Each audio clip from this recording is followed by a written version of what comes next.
Josh Green here for Tungsten Tales. Delighted to be joined by Scott Mitchell for the first time in a long while. How are you doing, Scott? It's been a busy time with the sunny weather and stuff on the farm, and trying to fit a few darts in around it. It's yeah, one of those where I was hoping that the summer would have been earlier, and then you can concentrate more on the darting season as it sort of generally starts, as us old folk call it, in September. Some things don't change, do they? You were up in Lancashire at the weekend for the first time Dorset have been in the county premiership. That's a terrific occasion, first of all. What was it like to be part of all that? Massive, really. For me, that it's not, I think, my 24th or 25th season in county darts. So, huge to be up in the Premier, and maybe I think with the way that the result went, I think we were probably overthinking it a little bit too much and thinking it was a lot different than where we'd been. And even though we played the champions of the last 2 years, yeah, it was hard, but it wasn't as daunting as we thought it would be. So we played one now. It's under our belts, and we can move on and concentrate on the next one. Talk to me about how big an achievement it is for Dorset to get up to that level. Because well, our county was formed 48 years ago. Our county establishment, or whatever, and there were certain people back in the day, and I know a bit of history about it because I met some of the people that formed Dorset, John Bumstead and Vern Shepherd, and they went up to Hollycroft with the money to join the BDO system at the time, and the county system at the time, and that was 48 years ago. And one of our county manager currently, he played in that very first game as a 17-year-old for Dorset. So for him, it's been a 48-year wait of going up and down the leagues, and so to have him still as part of the establishment is superb. And for him, I mean, just to reiterate, there were 3 players at the weekend that had 916 Dorset caps between them. 916. It's like 300 games each, and you can only do. And back in the day, you could only do 9 a year. So these guys have been a part of this establishment. I mean, I keep saying I'm one that's been around for 25 years, but I've not got a patch on them. So for us to be up there, and for the way that it worked, we drop on the last 2 years champion. It couldn't have been a bigger baptism of fire. But for us as a county, whether we won or we lost at the weekend, we all made history, and it's history for our county that we hope to continue and see us in good stead. And maybe because we're Dorset and we've got AFC Bournemouth in our county as well, third from bottom would be a good result to stay in the top league. So there's some similarities between us and AFC Bournemouth there. Elsewhere, you were up in York a couple of weeks ago at the Seniors Matchplay. The result obviously not going your way, but is the Seniors something at the moment that you're looking to continue and really feel that you can get your teeth into? Yeah, very much so. I actually said it in an interview before the last one that I understood why I haven't been invited to some of the comps, because I just haven't set the Seniors world alight with my talent at the moment. I just there's a few unlucky draws. I mean, I luckily drew Peter Manley when we were in the Worlds at the start of the year, and Peter's no problem, is he? He's finished. So no, he's not. We're just such good mates. So I absolutely loved every minute, because obviously we're from different eras. I'm slightly behind him, so to get to play Peter was just the most amazing thing, and that's the draw for some of us younger seniors. We're starting to get to play some of these people that were just out of our era, but we watched all the time for us to be who we are. So that was good. And then obviously dropped on Rob Thornton, which he went on and won it, so lost to the winner. And so I was hoping for a bit of a run at the match play in York, but it didn't happen. So played really well, just made a silly little mistake, and I got bit on the backside. So, but the Seniors is so good, and it's renewing old rivalries for some of us. It is making new rivalries between people that didn't have the chance to play sort of era to era, and I think it has something very special that we need to kind of bottle if we can, because it's really special to play in. Lots of people outside of it seeing it as a bit of a glorified exhibition, and I can assure you that when you walk in those back rooms and those egos and those guys are in there, nobody is wanting to give anything up. It is as vicious, it is as brutal. The mind games go on. It is just like it should be. It is a proper tournament, and everybody wants to win it. And you can see Leonard Gates here is running away with them at the moment, and we're all really wanting to hunt him down. So we all want to get a shot at him. So he's the man doing it at the moment. It's been Thornton. It's just a great thing, and I just can't praise it enough, because I think it's going to become a really good spectacle as it progresses. You say all the guys in there, the mind games are still there, the will to win's still there. I think that's because most of you guys in these tournaments are champions. You've won events before, and it's just getting back to that level, isn't it? It's trying to remember how you won it. It's what you did that time to win whatever you've won to be in the room. But you're absolutely right. It is one of those. It's being a farmer. It's proper little cock bantams. Everybody's in there with a little chest out, and they're all trying to, be the big boy in the hen house. But it is amazing. It's amazing. There's no.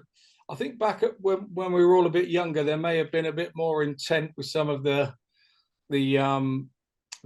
banter and the rivalry and stuff, but it's still there. We all tongue in cheek it and go, oh yeah, but it's still meant. It is still meant. It's just we're all a little bit older, and we take it with a bit more pinch of salt than we did before. So the guys, the Jasons are doing a great job with it, and we really hope that this it progresses, and the progression now really is to find a broadcaster that wants to see us 3 or 4 times a year, and that's the progression. And those guys behind the scenes are working on that big time. And I think the numbers were better on with bums on seats the last one at the Barbican, so it's showing progression. It's showing progression, and that's all us guys are looking for. We're happy to get up there and slug it out with one another. We've just got to make sure that people want to watch it, and hopefully that a broadcaster will come in and make us more of a permanent fixture. Being the next thing on the horizon really is the Hungarian Darts Trophy. We haven't seen a huge amount of yourself on the European tour. I think it might be your first one of the year, actually. It is my first one, yeah. I've after sort of 2 or 3 years over on the pro tours, I lose my tour card and go and qualify for a Euro Open through the associate route. So we had 4 or 5 that weekend to qualify for. I think we had 4. I missed the first one because I was still traveling out to the 5, but I only played in 4, and I was unfortunate not to go through in another 2. So I'm tremendously looking forward to it. Obviously, I've watched the one from Germany this weekend, and sort of on and off when I've been playing at county, and the standard is absolutely crazy mad. And this last weekend there were sort of underdogs all over the place, and it would be lovely if I could manage to be one of those. You don't want to go there and lose first round and have a heavy defeat either. You don't want that. But for me, it's something else. We as a dart player, you watch all these things and you go, well, I want to play at Lakeside. Well, that's ticked off the bucket list. Wanted to play at Ali Pali. That's ticked off the bucket list. Wanted to do the Circus Tavern. Did that with the seniors. That's ticked off the bucket list. So we're starting to tick these things off the bucket list, and the Euro Tour is one of those that I felt that, with the ability that I have, if I hadn't have made one at some point or another, then, that would be a failing for me. But, we've made one now, and I'm looking tremendously forward to it. What's left on the darting bucket list? Do you know what? I've done World Cups as well with WDF, and you start to run out of things. But the lovely thing is these new things come along. So, I'd love to add another World Championship to my repertoire. And at my age, the more likely one would be the World Seniors. So, that would be a bucket list for me, really, to go and to win a World Seniors. But as we're seeing, the standard is going up. As the standard goes up everywhere, the senior standard is going through the roof too. So yeah, that I've got to get on and do that while I'm playing well, I think. Are you still relishing playing in front of these big crowds? Because I think out in Hungary last year, it was one of the most receptive crowds on the European tour. Are those moments and games you relish still? Yeah, very much so. I think when you're a sportsman of any ability, any sport, you just want people to watch you. You know, if you have the accolade of being one of the top throwers in the sport, you want people to watch. You know, that's why you do it. You do it because you want to get up there and test yourself against the best. And if that's in front of people, it's great, because some days you go up there and you don't notice they're even there. You're in the zone, you don't notice they're there.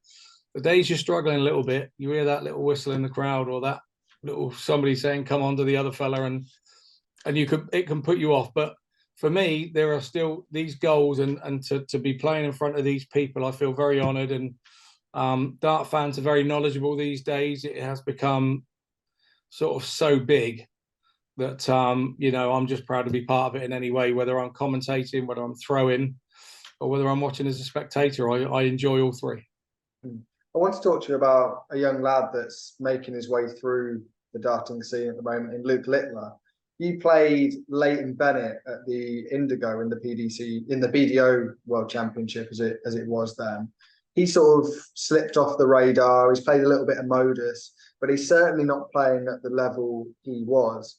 Now, Luke is playing at a terrific level. Do you think he can maintain that? I think he can. But I would be. I think for younger people that are coming into it, and I did it when I became world champion. You can start reading articles about yourself, and you start believing you're that person. I think if they can continue to read articles, everybody's talking about him. He is the hottest property at the moment of that age group. It's taken a little bit of the pressure off of Josh Rock, and I think Josh is enjoying that, because it was all about Josh Rock at one point. So, you know, although Josh is a little bit older at 20 years old, it's a similar thing. You've got to start reading these articles and look at them as if they're writing it about somebody else. Don't read it as if they're writing about you, or better still, don't read them at all. Just stay away from it. Just be totally oblivious to it. And I think that's the way to do it. But do I see him going away? No, I don't see him going away at all. And I'm pleased I'm at my age, really, and in the darts. You can't get me in the seniors. He's got a few years to go. So I'm impressed with him. And I think that the biggest way to stay where he is to try and stay away from too much of the procedures that happen off the board. Yeah, do your interviews, do your whatever. Just remain humble. You know, and try and stay out of the limelight would be the advice I'd give him, because, you know, there's no two ways about it. He is the real deal. How long he's going to be the real deal? We're coming to points in life where he's got to start thinking about whether he goes into an employment. Does he go off and try and do something so that if the darts goes wrong, he's got something to fall back on? Only Luke can tell you that. But I met him a fair few years ago.